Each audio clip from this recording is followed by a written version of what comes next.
Good evening, welcome to the Bolt Report. I'm Steve Price, filling in again for Andrew. Now, Andrew will be back with you next week from his very important trip to Israel. Overnight, Andrew was on the border with Lebanon, where the Jewish state is battling the Iranian-backed terror group Hezbollah. I'll catch up with Andrew shortly. Now, I was in the Melbourne Labor-held seat of Dunkley with Paul Murray last night at the pub test, and we are just 5 days out now from a crucial by-election for both parties. A tip: the independent vote, I believe, down there will be through the roof, and we may be in for a shock result. Look at that with our panel later in the program. And speaking of elections, we are now 2 months into the US election year. The so-called Super Tuesday primaries are going to be held next week, and we are lucky enough to tap into the experience of the former White House Press Secretary, Sean Spicer, each week. Sean will come up on the program shortly as well. The former Prime Minister, Scott Morrison. Now, I've had my moments with Scott Morrison, but he gave what I thought was an emotional and impressive farewell speech in Parliament today, with a by-election to be held in his seat of Cook in a couple of months' time. We'll check in with Rowan Dean on how history will remember Scott Morrison. I'm not sure it'll be all that great. And in a moment, this ongoing debate we're having over nuclear energy was supercharged yesterday when the iron ore billionaire Andrew Forrest went ballistic, and today he entered the Lion's Den, the National Party room. But what is his story? Business editor Ross Greenwood will join me shortly. But first up, as I mentioned, Andrew Twiggy Forrest addressed the National Party room today, and I am reliably informed it descended into a shambles. In fact, it ended up in a shouting match. Now, I'll try and confirm that tomorrow, but that's what the suggestion I'm getting from inside that room is. For a long time, I've been puzzled about the super rich Andrew, and super successful, I should say, Fortescue Metals founder Andrew Forrest. Now, anyone I know has come into social contact with Andrew say he's a great bloke.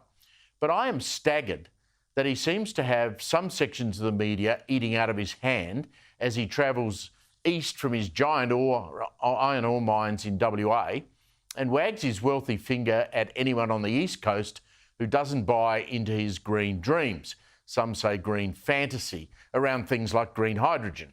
Now, this is a man who has built his wealth by filling up ships with iron ore, selling that iron ore to China, who then turn it into steel. Now, the last time I looked, Mr. Forrest is still filling up ships and sending them off to China. Steelmaking, of course, and I looked this up today, is one of the most carbon emission intensive industries known to man. And God only knows what standards are in place in these Chinese steelworks. Not much, I wouldn't think. So how do you get rich doing that and then lecture the rest of Australia about how we should be ashamed because we are not doing enough to save the planet? Now, I am calling out Andrew Forrest. I think he's a hypocrite. Here's a quote from the bloke who is probably responsible more than most Australians, certainly individual Australians, for emitting carbon for profit. He said this yesterday. I do know how to do projects. I do know the science.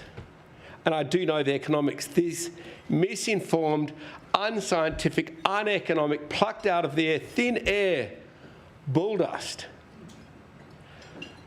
of nuclear policies of politicians masquerading as leaders helps no one. Politicians who do whatever they can to scurry and scare up votes are just politicians. They are not political leaders. Bulldust, pretty strong words. Now, this outburst came on a day when news polls showed that a majority of us Australians, including, and I was even surprised by this, younger Australians, support a nuclear energy industry. So as I said, I am confused. We have a mining magnate pivotal to China's carbon emissions that go unchallenged, lecturing the rest of us about green energy and slamming the door on the huge opportunity that nuclear power offers to meet Australia's energy needs. Well, to help me better understand what's going on here, I'm joined now by Sky News business editor Ross Greenwood. Ross, am I being unfair to Mr. Forrest? Look, Andrew's talking his own book, and Andrew knows how to talk his own book. He has a deep philosophy about this. I've spoken to him about it many times.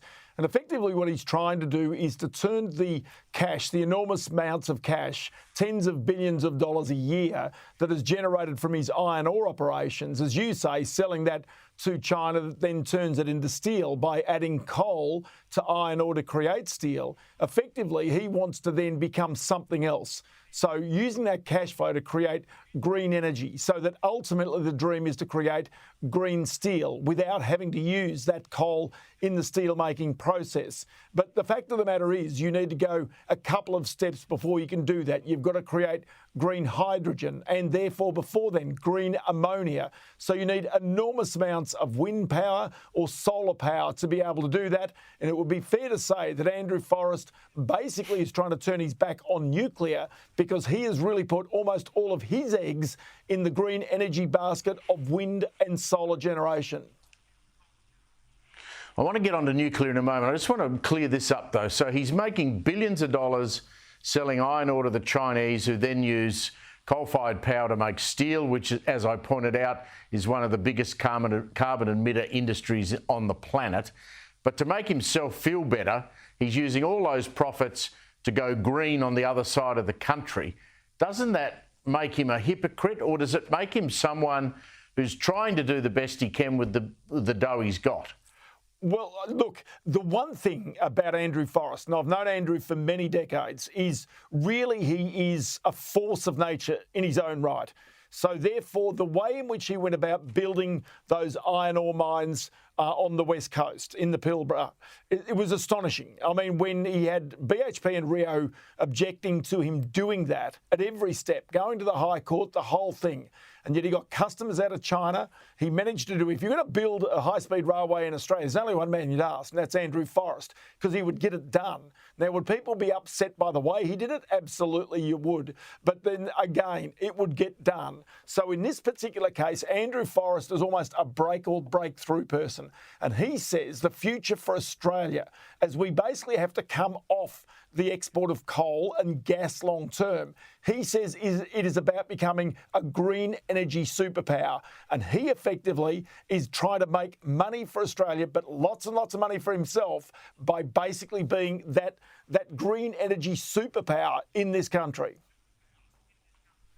Well, self-interest always gets in the way, so, I suspect he's looking after himself. As you point out, he's turning his back on nuclear and putting all his money and his energy into non-nuclear renewable energy. He went to the Nationals party room today. As I mentioned at the start of the show, that turned into a shouting match.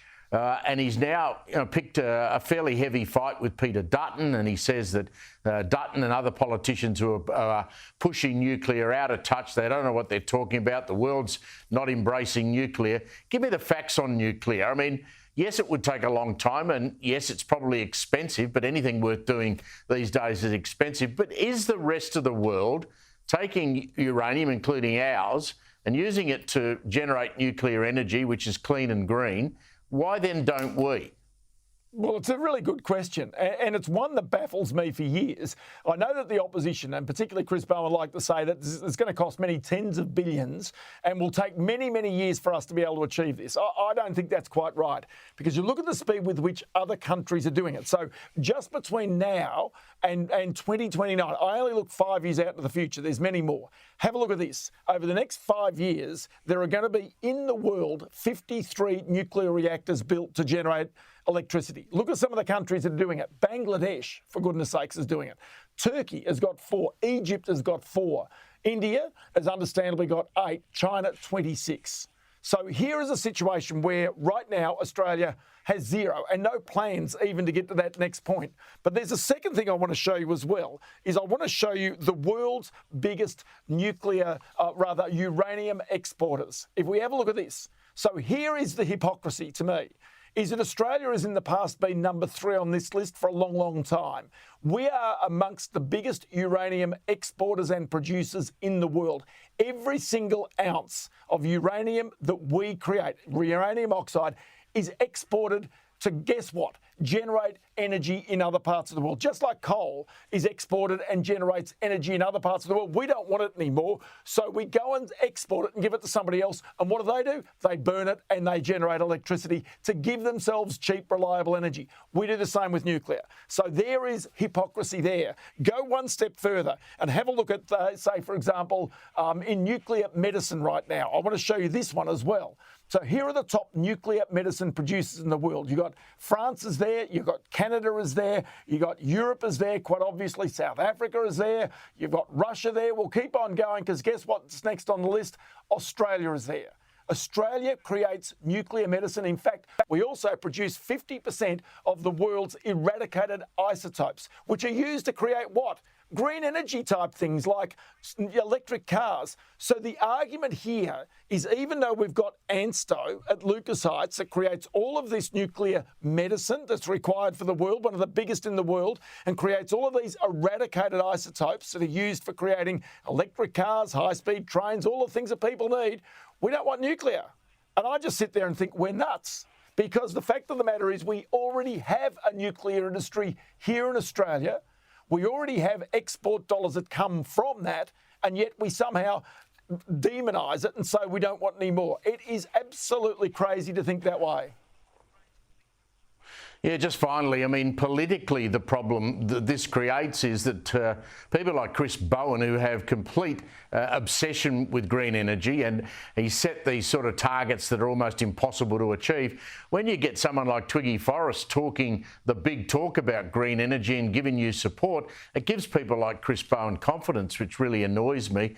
But look, the argument will go on, Ross, but I feel, and I'd just finally like your comment on that, can't we at least get to the point where we have a cross-party national debate once and for all about whether we should at least examine whether we should take one step toward it? Well, 100%. We're about in the future to have nuclear submarines. So we have to have nuclear capability. So we have to have nuclear skills. Why wouldn't you use those skills to provide the energy? And remember that nuclear does not emit carbon dioxide. So technically, many countries are embracing it because it doesn't have the emissions of carbon dioxide. Now, to me, that seems to make the absolute sense. And if you want to get to the next step of science and go to fusion technology, which is the holy grail of self-perpetuating electricity in the future with no emissions, guess what? You need to start that process. You need a nuclear reactor. So this is where really, if Australia does not embrace the science, we get left behind. And that's where the philosophy over the science is the fundamental problem that Australians should mistrust. As usual, Ross, great to pick your brains. Thank you very much. That's Ross Greenwood. Good old Ross talking so much sense as usual. Coming up, Andrew Bolt is in Israel. We'll cross to him shortly. He's been on the Lebanese border today. Before we get to that, the former Prime Minister Scott Morrison, and this is pretty rare for a former PM to still be in Parliament, be able to give a valedictory speech, but he did that today. He fired some parting shots as he delivered that speech to Parliament.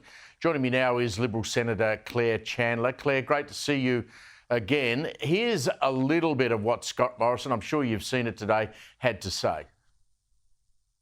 You don't need to share my Christian faith to appreciate the virtue of human rights. I'm not suggesting you do.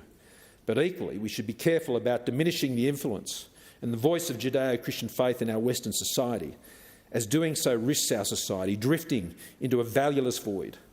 In that world, there is nothing to stand on. There is nothing to hold on to, and the authoritarians and autocrats win. So in the increasing Western embrace of secularism, let us be careful not to disconnect ourselves from what I would argue is our greatest gift and most effective protector of our freedoms, the Judeo-Christian values upon which our liberty and society was founded. Even if you may not believe, it would be wise to continue to understand, respect and appreciate this important link and foundation.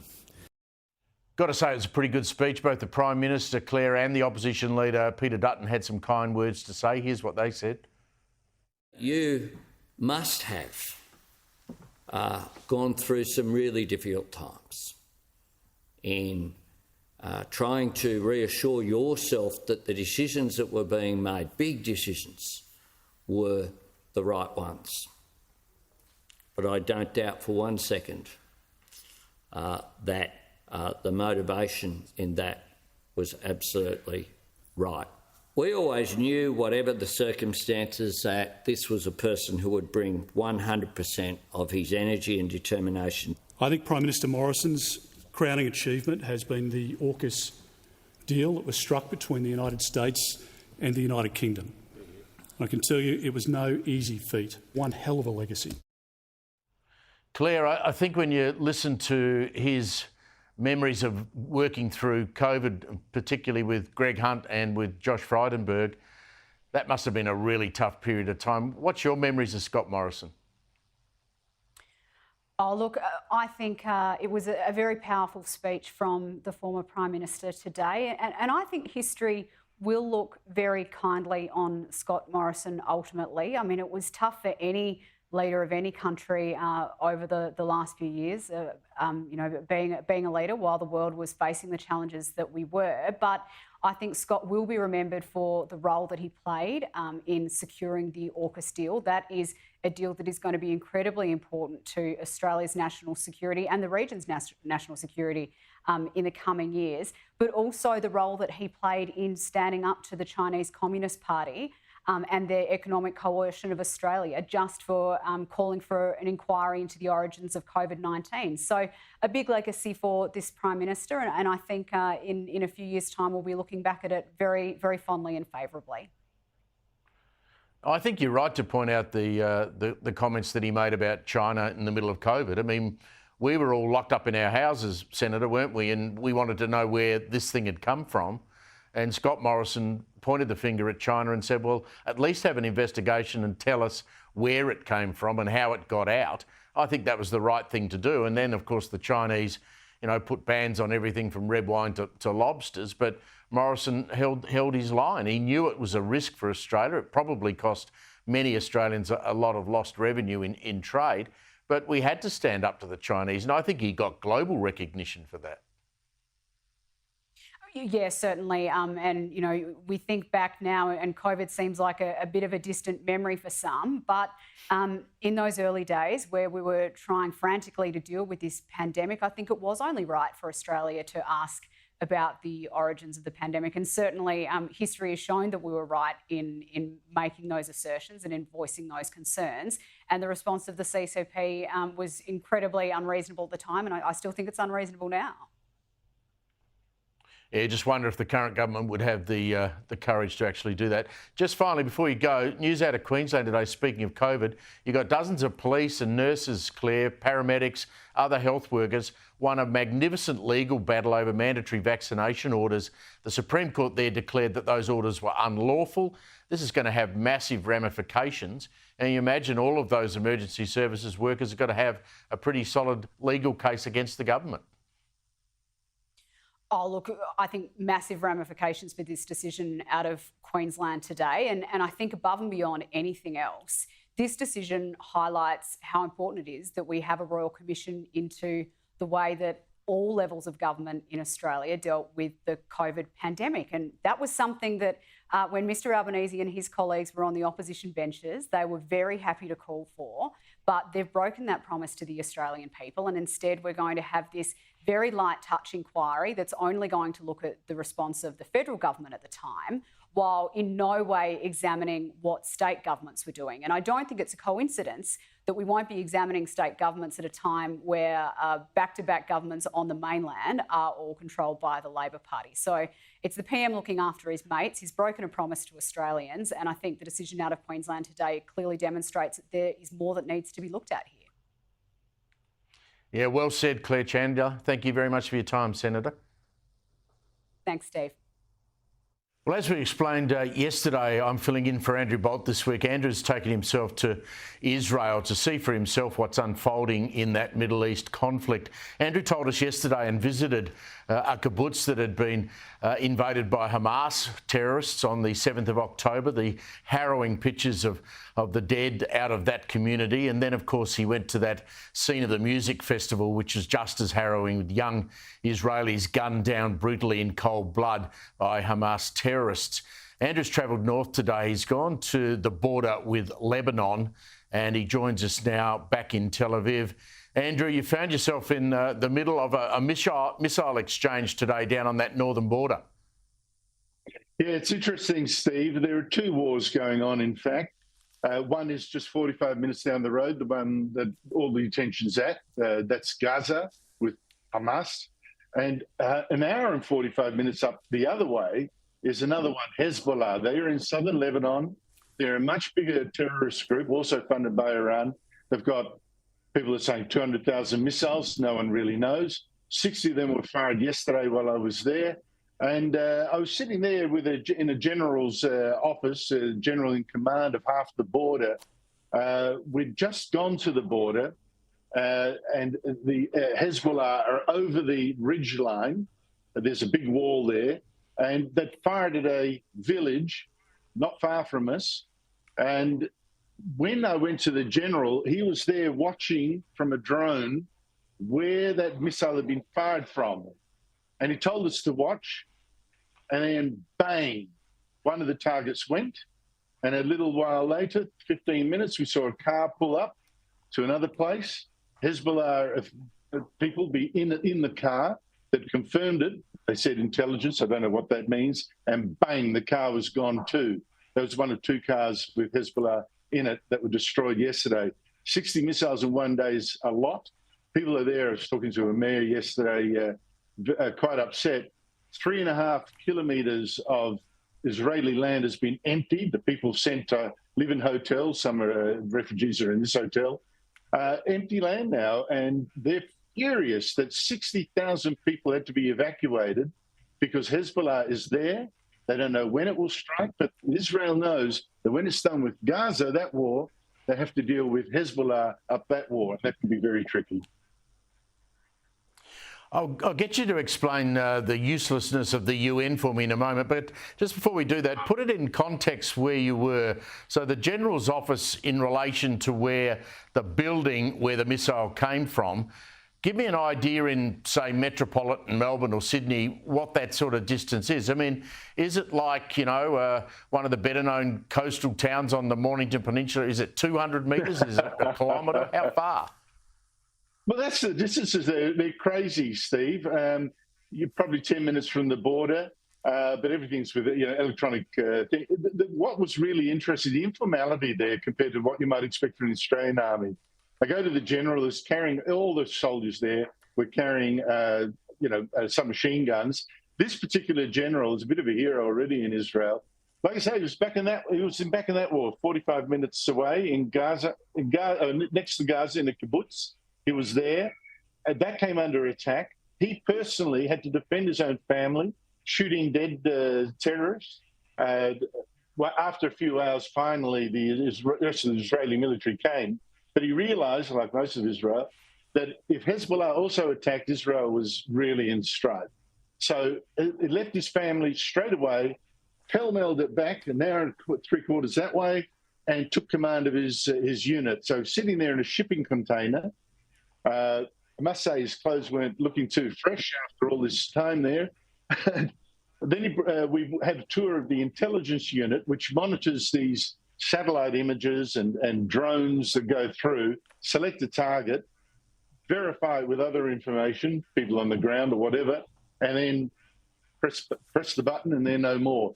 And it's like another shipping container filled with 35 or so people, intelligence officials, targeting officials, technicians, whatever, all with guns. It was heaving with, it's so extraordinary. The intelligence official was a woman, which was very interesting, only the second in such a position. But they are in it. They are really in it. It's so switched on. So does Lebanon have any option but to allow Hezbollah to be where they are? Oh, mate, this is the disgrace. There's a river, probably 3.5, depending which part of the border you're on to, 7.5 kilometres, 4 to 7.5 kilometres from the actual border with Lebanon and Israel. And Hezbollah is not supposed to be there. It is a terrorist outfit. It's not supposed to be there under a deal signed with UN approval, etc., under UN auspices, 2006? But they're useless. The UN is supposed to be monitoring that Hezbollah does not have rockets there. So to give Israel some time to, incoming, it's not like suddenly an anti-tank missile straight through your window, which happened, I think, last week. they're supposed to push them out. But like the Italians are there now. And we've actually got footage of the Italian peacekeepers there who are supposed to keep Hezbollah away from the border, actually having a missile through there or some weapon, an anti-tank weapon, whatever it is. Their vehicle is set alight. The soldiers pile out, and Hezbollah just disarms them, which is one reason that, as the people here say, you know, they didn't hear anything from the peacekeepers there that it's monkey not see, monkey not speak, monkey not hear, and this is trash information that they could have got a week ago, and it's useless today. And we talk about a lot about the displacement of Palestinians, as we would, innocent Palestinian civilians who've had to move out of their houses and go south. But no one's talking about 60,000 Israelis who've been told, oh, you can't stay here, it's not safe, go and live in a hotel. How long are they going to be there for? Well, that's the thing. I mean, that's what this mayor of the kibbutzes and settlements and all that, including Arab ones for the people who keep saying Israel's apartheid state, he represents them too. Yeah, he says that the uncertainty is terrible. For 5 months, they've been sitting, you know, whether it's hotels in the Dead Sea or in Tel Aviv or Jerusalem, in a one room, you know, of a hotel. They don't know when they can go back. And he actually went to Bibi Netanyahu, the prime minister. He's got a big map that he made saying, you know, you've lost your mind, which is Hebrew expression. You've lost your north, is the expression in Hebrew. And he meant north of Israel too, because they can't go home. It's a complete drain on the economy. Hezbollah knows that. So it's actually a war of attrition. As long as they keep firing the rockets, there's probably about 50 a day. Bang, bang, bang, bang, bang. No one there goes home. All that land, productive land, cannot be used. All those businesses destroyed. I've got people in this hotel. I know which floor they're on because the kids are playing around, sometimes pressing the lift buttons with little tricycles and all that. They're going nuts. So, and there are the refugees, of course, from the kibbutzes that were destroyed as well. So it's a huge imposition on the economy. They're trying to bleed Israel to death as well as to scare them to death and hope. Meanwhile, this is Hezbollah and Hamas, that the world thinks, oh, Israel's terrible. If this would all go away, if Israel would stop. We'll talk again tomorrow. Thank you, Andrew. That's Andrew Bolt. Well, Andrew, tomorrow is going to talk to some of the senior Israeli military. We'll have Andrew back on the program tomorrow night. Now, coming up after the break, we'll head over to the US, and I've been looking forward to this. We'll speak with the former White House press secretary to Donald Trump, Sean Spicer. Ask the question, when will Nikki Haley actually admit defeat? Welcome back. Well, as we know, Donald Trump is in a very comfortable position now heading into Super Tuesday next week. In fact, it might not be such a Super Tuesday. He's been so dominant. He's won primaries in Iowa, New Hampshire, Nevada, and of course, he's beaten Nikki Haley in South Carolina. She remains his only competition, and the results from her home state of South Carolina, if they were anything to go by over the weekend, well, not sure how much longer she'll be there. Joining me now, one of my favourite segments with Andrew Bolt each week is former White House Press Secretary Sean Spicer. Great to catch up with you, Sean. Super Tuesday next week. We all look forward to it, but it might not be so super. No, tomorrow here in the U.S., we have Michigan, 55 delegates at stake. And I think you're going to see a continued domination by President Trump. Look, Nikki Haley can stay in the race if that's what she wants to do. But to your point, it's not going to be super for her. The bottom line is the math doesn't work. There's 874 delegates at stake next week. 15 states and one of our territories will all vote.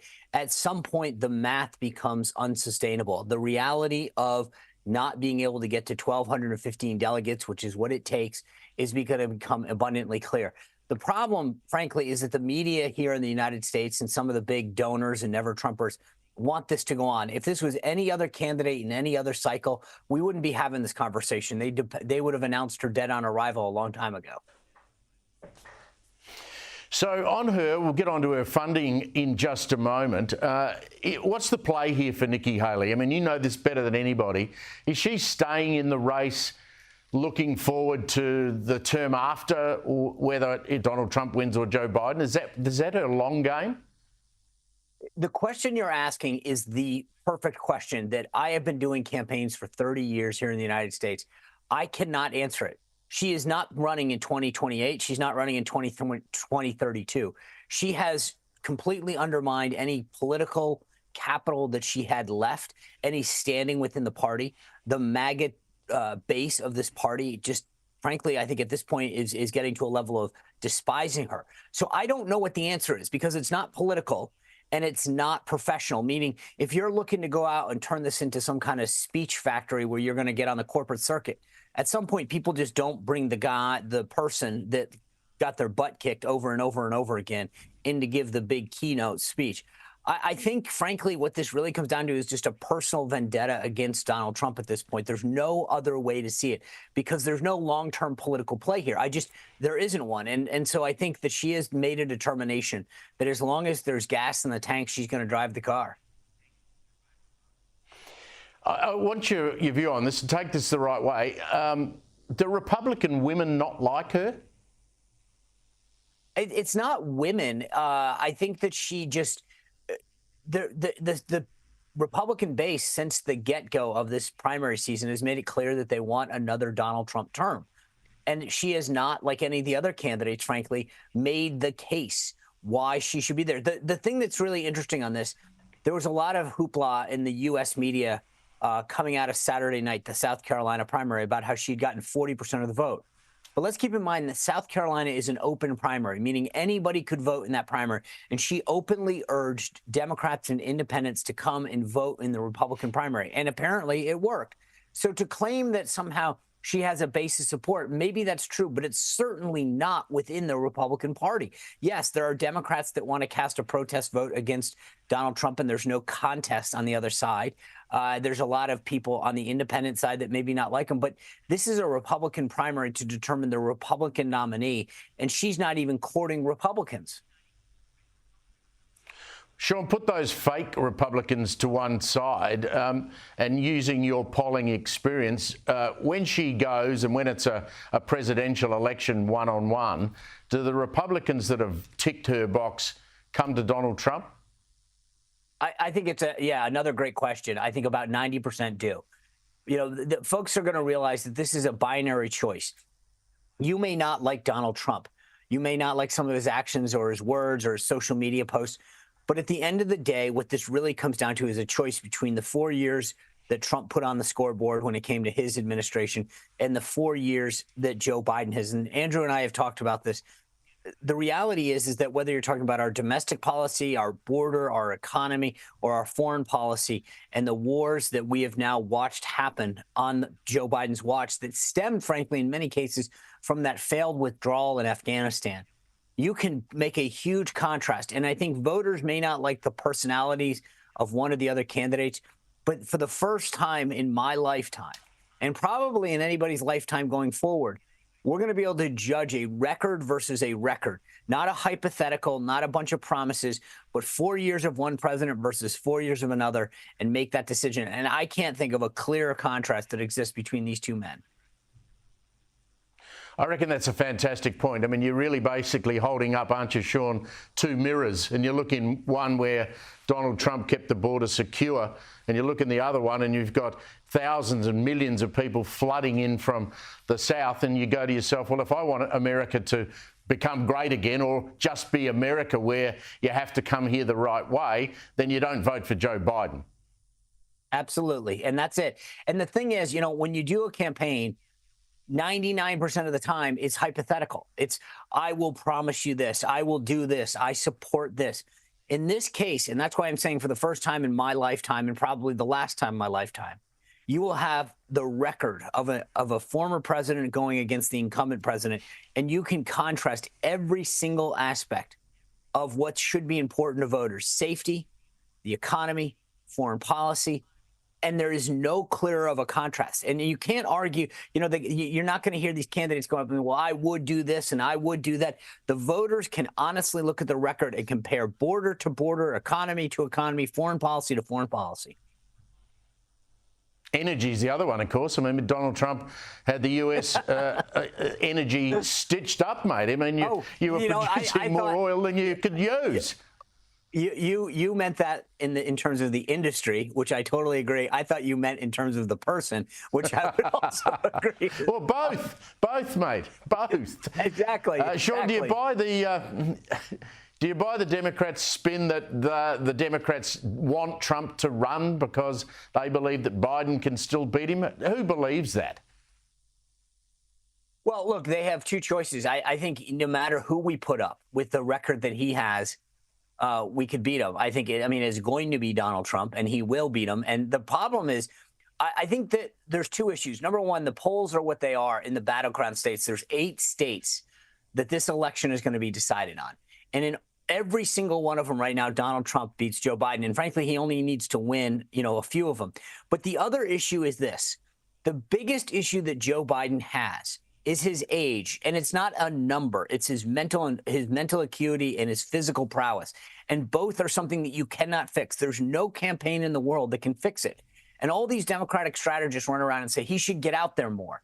And the reality is he can't get up the short stairs to Air Force One. Where do you want him to go? He can't go anywhere. That's the problem. And for these armchair quarterbacks who like to say the campaign should get him out further, I would argue where? Get him where? Unless it's in a recliner chair, it's not going to go well. Sean, great to catch up with you, mate. Thanks a lot. That's Sean Spicer. I'm glad to see you. Thank you. See you soon. Great to tap into Sean's experience. Now, coming up after the break, there's more attacks. Can you believe this? Attacks on our history. Another Captain Cook statue. This seems to happen in Melbourne all the time. It was vandalised overnight, cut down with an angle grinder, just like the one in St Kilda. What message is that sending to our enemies? We'll talk to our panel, Will Kingston and Danica DiGiorgio, after that. Welcome back. Steve Price in for Andrew Bolt. We'll chat to Andrew again in Israel tomorrow night. Rowan Dean coming up shortly. And, of course, at the top of the hour, Shari Markson will be with you. We'll find out what's coming up on her program shortly. Really sad news today, but hopefully this news will bring some comfort to the families of Jesse Baird and Luke Davies. Human remains have been found on a remote property in the New South Wales Southern Tablelands. The New South Wales Police will now have to continue with their investigations. There's a crime scene established there. There's a long way to go in this case. But one thing I think for certain is the New South Wales Police Commissioner Karen Webb, who's already copped some flack in her handling of this case, I'm not sure she's got that much time left in the job. Not only did it take the Commissioner 3 days to address the murder itself publicly in the media, and she made various excuses, but this murder, of course, was committed allegedly by a serving New South Wales police officer.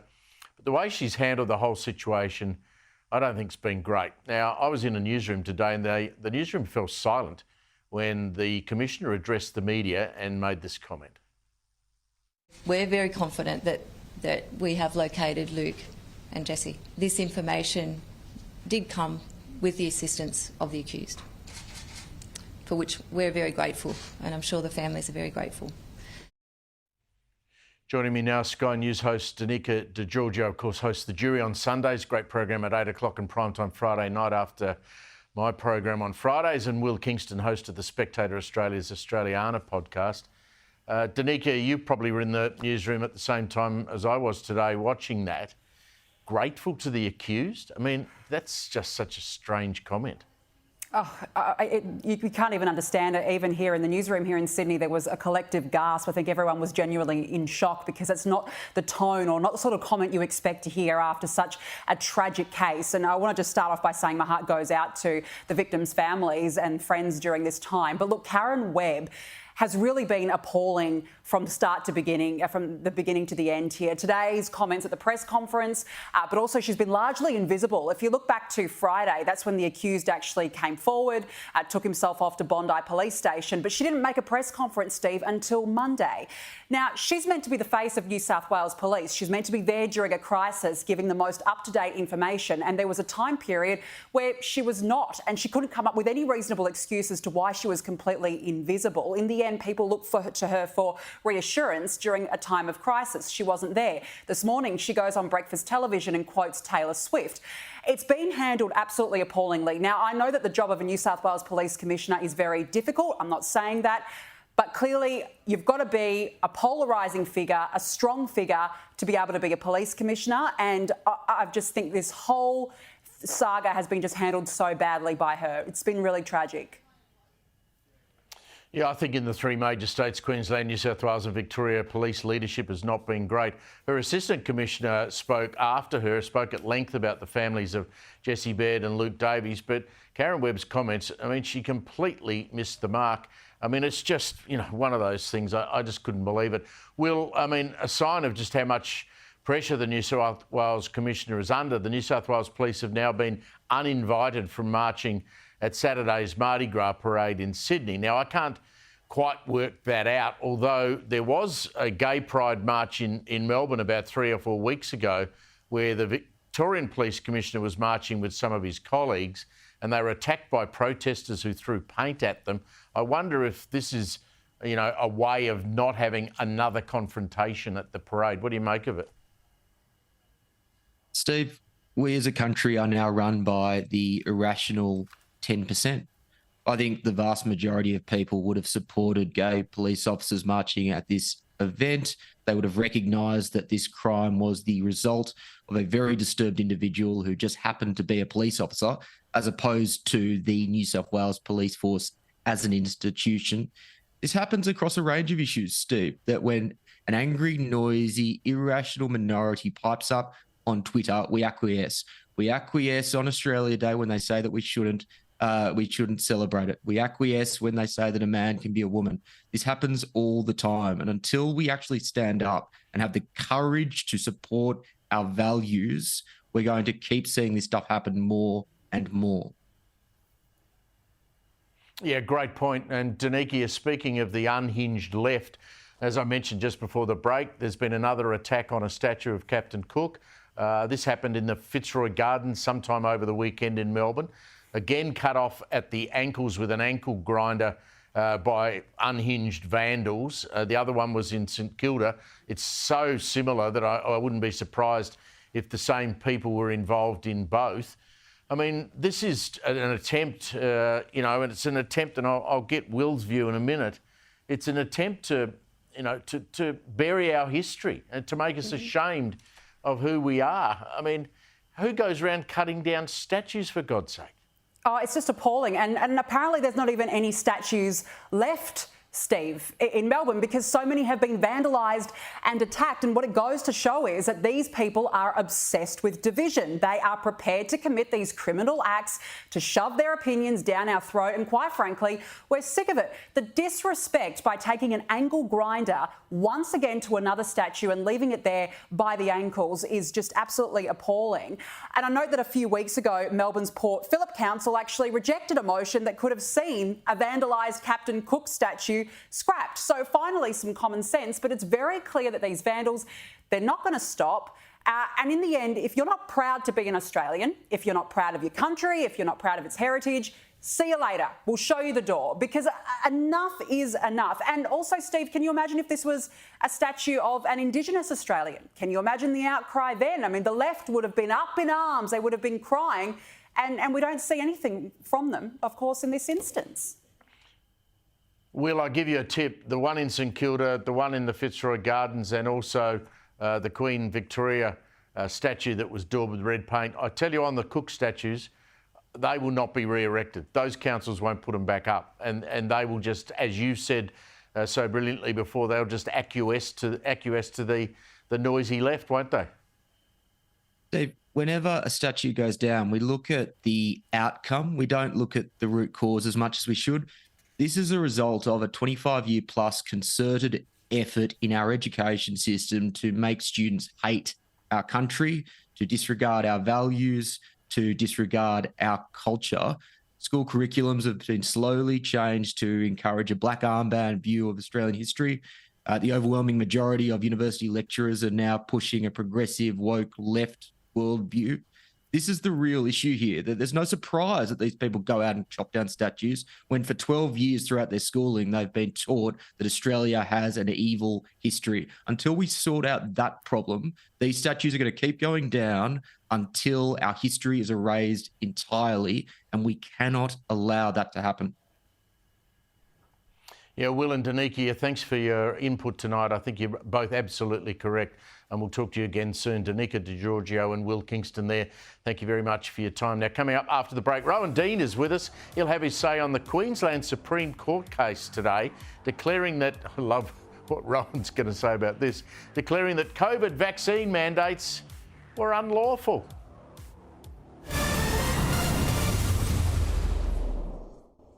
Welcome back. Steve Price in for Andrew Bott. We'll talk to Rowan Dean shortly about those COVID vaccine mandates being declared unlawful. But first, here's a look at what's coming up next on Shari.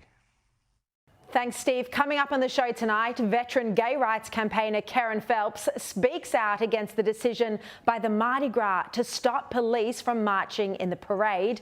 We've also got a scoop on a Hackers for Hire scheme linked to the Chinese government. A former Intel officer will join me with the details. I'll see you at 8. Good on you, Shari. Thank you. Joining me now, Rowan Dean, the host of The Outsiders, which we never miss on Sundays at 9 in the morning. Rowan, I know you've been very outspoken on COVID vaccine mandates, as you should have been. They were outrageous. Today we've got the Supreme Court of Queensland declaring they were, surprise, surprise, Rowan, unlawful after a battle from a lot of police officers, nurses, paramedics, health workers, all those people who caused so much trouble during COVID, Rowan. Steve, great to chat to you, and what a wonderful day. There's an awful lot of people who need to sit up and take notice of two words: mandates, unlawful. That's the decision of the Queensland Supreme Court there. And the nitpickers will go, oh yeah, it's the detail, it's a work contract, etc., etc. All irrelevant. As you rightly said, all throughout COVID, it occurred to me, and I said it as loudly as I could on every platform I had, including the Spectator Australia, which was the only mainstream media outlet in this country that opposed the vaccines right from the word go, as I did on Sky, that they were not only clearly unethical, clearly immoral, they flew in the face of all the Helsinki protocols, the Geneva protocols, decades and decades of medical legal ethics, legalities and ethics, and clearly to me they were illegal. They were illegal under any way you chose to look at it. The idea that in a free country you could have government bureaucrats or your employer or people in the local shop mandating that you had to stick into your arm an unproven, untested drug with who knows what repercussions further down the line was clearly against every civilized protocol. Now, I said this repeatedly till I was blue in the face. Finally, a judge has recognized this fact in a specific case. But it's not about us. It's not about the media, Steve. The real tragedy here is all those people, families torn apart, people who lost their jobs, their livelihoods, people who are passionate about their careers, all had their livelihoods, their lives, their families, often very close, even marriages, destroyed by this disgraceful approach by the authorities towards mandates. Now, when I had my evening show, The World According to Rowan Dean, I had every week, Steve, I had someone, they were Woolworths checkout chicks, they were Qantas pilots, they were AMBOs, they were paramedics, they were firefighters, they were police officers, all of whom would, every week I would have one of them on the show because they had dedicated their lives to these jobs and they had been forced out of them by the vaccine mandates. Australia owes a huge apology to every single one of those individuals who doesn't have a media voice, who had to have their life turned upside down and frequently destroyed. There were people who fled Australia, Steve, because they could not do their job here. And there are still mandates in place in this country. This is the finger in the dike, the dike bursting open. We need to see more and more people held to account right up to the top of our political and legal fraternities and medical fraternities for the disgrace that was mandatory vaccination in Australia. Rowan, it won't happen, but what this decision should do is prompt, finally, a nationwide royal commission into how COVID was handled. But, of course, the Prime Minister 100%. and the Labor government in Canberra will not do it because of all the governments that were in charge at the time were Labor mates of the current government. 100%. How do you think Scott Morrison will be remembered? Well, these two things couldn't have come at a more appropriate time together, Steve. The reality is that, for my money, Scott Morrison only ever made one decent speech in Parliament. It certainly wasn't the one today. It was when he stood up and he said, "This is coal," and he said, "Don't be frightened of it. This secures our future, our energy, our prosperity." And he was correct then. He then betrayed that. He made two huge errors for which he will be briefly remembered, not in a good way: COVID and climate change. On climate change, he betrayed this nation by signing us up to net zero when he'd won an election by saying that he wouldn't. On COVID, he abrogated all responsibility to that appalling national cabinet, and we had all the disastrous results that we were just talking about then. He alone had the ability to put an end to the COVID madness and say there will be no mandates. Guess what you're saying, Rowan? He won't be remembered well. That's the way. Thank you very much, Rowan. That's it from me. I'll be back tomorrow. Right now, though, here's Shari.